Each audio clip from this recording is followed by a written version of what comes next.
Technique ক্লাসে তোমাদের সকলকে স্বাগত। আজকের আলোচ্য বিষয় 2025 সালের নবম শ্রেণীর দ্বিতীয় পর্যায়ক্রমিক মূল্যায়নের ইংরেজির সেট 1 এর প্রশ্ন এবং তার উত্তর। তোমাদের এই পরীক্ষায় পূর্ণমান থাকবে 40, সময় পাবে তোমরা 1 ঘন্টা 15 মিনিট। তোমাদের এই পরীক্ষাটি আগামী আগস্ট মাসে অনুষ্ঠিত হবে। তো দেখে নাও আজকের প্রশ্ন উত্তর পর্বটি। দেখো, তোমার সেকেন্ড সামেটিভ এভলিউশনে তোমাদের যে টেক্সট বুক ব্লেন্ডার আছে সেখান থেকে লেসন 6 থেকে লেসন 10 পর্যন্ত চ্যাপ্টার রয়েছে। এছাড়াও তোমাদের যে র্যাপিড রিডার আছে সেখান থেকে তোমাদের টেক্সট বুক যেটা the strange case of doctor Jekyll and mister Hyde, এখান থেকে তোমার লেসন 1 থেকে লেসন 4 এটা তোমাদের রয়েছে। তো দেখে নাও তোমাদের প্রশ্ন এবং উত্তরগুলো কেমন হতে পারে। আমি আগে পড়ে দিচ্ছি, তোমাদের বাংলা নিচে কিন্তু দেওয়া থাকছে। Tom thought further. Suddenly he discovered something. One of his upper front teeth was loose. He felt lucky. He was about to groan when it occurred to him that if Aunt Polly was to know, she would surely pull it out, and that would hurt. Tom thought he would hold the teeth in reserve for the present. He remembered hearing from a doctor that a certain ailment could lay up a patient for 3 days and make him lose a finger. He eagerly drew his sore toe from under the seat and held it up for inspection. He did know the necessary symptoms. However, it seemed like a good chance. Tom fell to groaning, but his brother said, "Sleep on." তো এর যে বাংলাটা, এর যে মানেটা, বঙ্গানুবাদটা আমি এখানে তোমাদেরকে লিখিয়ে দিয়েছি। এটা আমি আর পড়ছি না, তোমরা একবার দেখে নাও, ভিডিওটা পজ করে একবার দেখে নাও, এর বঙ্গানুবাদটা তোমরা একবার দেখে নাও। ঠিক আছে, এবার আমি চলে আসছি আবার প্রশ্ন উত্তরে। Choose the correct answer from the alternative. এখানে তোমাদের যে অল্টারনেটিভগুলো আছে সেখান থেকে তোমাদের সঠিক উত্তরটা বেছে নিতে হবে। If aunt Polly knew that Tom had a loose teeth, she would কি হবে? কল এ ডক্টর, নাকি ব্রিং হিম সাম মেডিসিনস, নাকি সিওরলি পুল ইট আউট, নাকি টেল হিম টু রেস্ট। তো এখানে আমরা বুঝতে পারলাম সিওরলি পুল ইট আউট, এটা হবে সঠিক উত্তর। 2 নম্বর, Tom drew his sore toe from the under the seat হবে। এর বলেছে answer the following question. Which one of the Tom's tooth had come loose? উত্তর হবে one of his upper front teeth was loose. এবার দেখো চলে আসে 2 নম্বরে, who slept on when Tom started groaning? উত্তর লিখবে Tom's brother slept on when Tom started groaning. এবার fill in the chart with information from the passage. তোমাদেরকে প্যাসেজে যে ইনফরমেশন আছে সেখান থেকে তোমাদের এই চার্টটা ফিল আপ করতে হবে। স্টেটমেন্ট যে কি দেওয়া আছে, Tom was hesitant before groaning, কারণটা কি? He thought if aunt Polly was to know, she would surely pull it out and that would hurt. ওরা যদি আন্ট পলিটি জানতে পারে সেটা তুলে ফেলবে এবং এটাতে খুব ব্যথা করবে। এবার দেখো, রিড দ্য ফলোইং এক্সট্রাক্ট। এখানে তোমাদের যে দেওয়া আছে, mild the mist upon the hill, telling not of storms tomorrow, no, the day has wept its fill, spent its source of silent sorrow. Oh, I am gone back to the days of youth. I am a child once more, and neath my father's sheltering roof, and near the old hall doors. এর যে বঙ্গানুবাদটা সেটা আমি এখানে দিয়ে দিয়েছি, তোমরা ভিডিওটা pause করে বঙ্গানুবাদটা দেখে নাও। ঠিক আছে, আশা করি এটা তোমরা সকলেই পড়েছো। এবার দেখো তোমাদের এর যে প্রশ্ন উত্তরটা দেখে নাও। Choose the correct answer from the given alternatives. The mist was upon the কি হবে? হিল হবে সঠিক উত্তর। 2 নম্বর দেখো, the sorrow of the day is described as কি হবে? S silent. এখানে দেখতে পাচ্ছি এখানে সাইলেন্টই লেখা আছে, সাইলেন্ট সরো। বুঝে গেছে? এবার দেখো, state whether the statement are true or false, right T for true আর এফ ফর ফলস। অর্থাৎ সত্য হলে টি লিখবো, মিথ্যা হলে এফ লিখবো। The day has wept its fill means that it has not rained at all, এটা হচ্ছে false। 2 নম্বর দেখো, the poet feels like a child beneath the father's sheltering roof, এটা হবে true। এবার দেখো, আনসিন একটা এখানে দেওয়া আছে, এই আনসিনটা আমি পড়ে দিচ্ছি, এর বাংলানুবাদটা কিন্তু এখানে দেওয়া হচ্ছে, তোমরা এটা পজ করে স্ক্রিনশট তুলে বাংলানুবাদটা দেখে নিতে পারো। আমি তা পড়ে দিচ্ছি একবার, দেখো। Matilda's brother Michael was a perfectly normal boy, but the sister, as said, was something to make your eyes pop. By the age of 1.5, her speech was perfect, and she knew of many words as most grown up. The patients, instead of applauding her, called her a noisy chatterbox and told her sharply that small girls should be seen and not heard.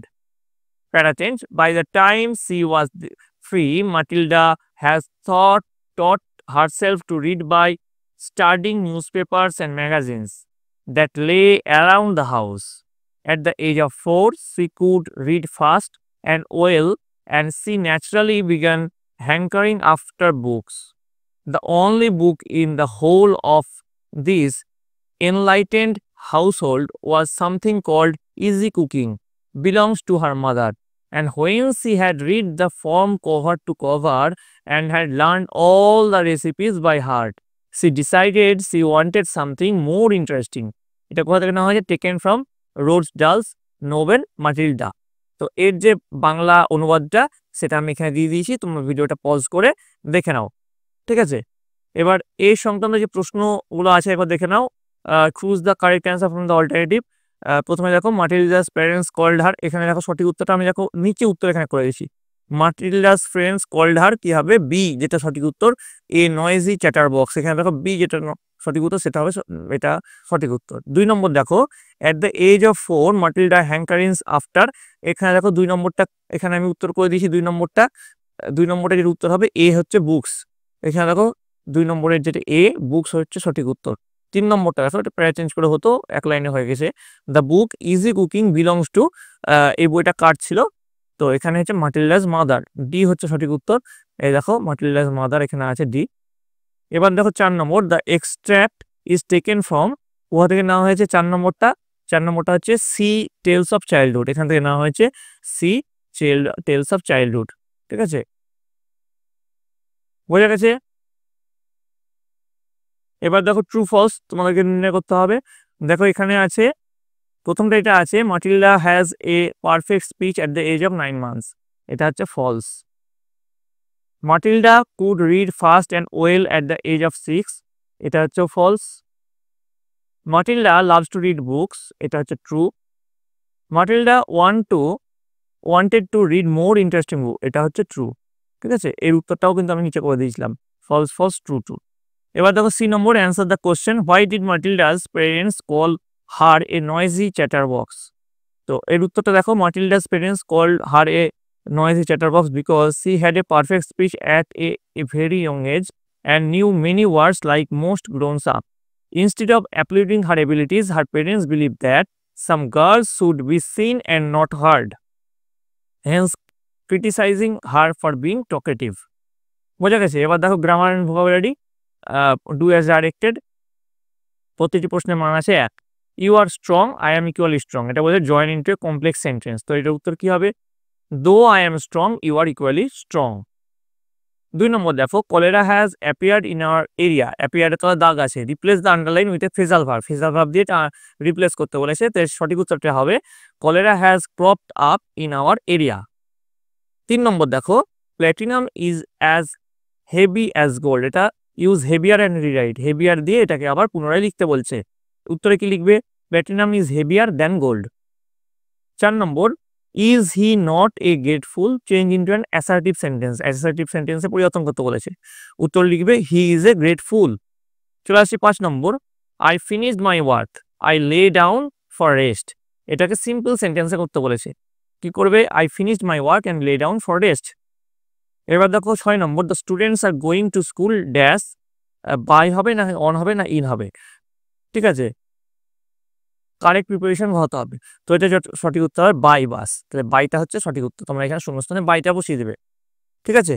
এবার বলেছে following are the meaning of the words that you came across the passage in question number 3। Question number 3-তে তোমরা এটা পেয়েছো। Find out the words and rewrite them in the given boxes. তোমাদেরকে এই praise মানে লিখতে হবে। এখানে দেখো তোমাদের যে টেক্সট আছে সেখানে মানে আছে অ্যাপলোড। আর স্ট্রং ডিজায়ার, এটার মানে তোমাদের টেক্সটে আছে হ্যাঙ্কারিং। তাহলে আমরা এই যে টেক্সটটা এত পড়লাম, এই যে বাংলাটা মানে লিখে দিয়েছি, এই টেক্সট থেকেই কিন্তু এই শব্দগুলো তোমরা পেয়ে যাবে, তার মানেগুলো তোমাদেরকে এখানে লিখতে হবে। এই যে এখানে লিখতে হবে, লিখে দিয়েছি আমি। এবার দেখো রাইটিং স্কিল কি বলেছে, write a letter to your friend advising him or her to be aware of the several abuses of mobile phone and tell him or her the dos and don'ts in order to be safe. Mobile ফোনের ব্যবহার বা ক্ষতিকারক প্রভাব তার সম্বন্ধে তোমাদেরকে লিখতে হবে।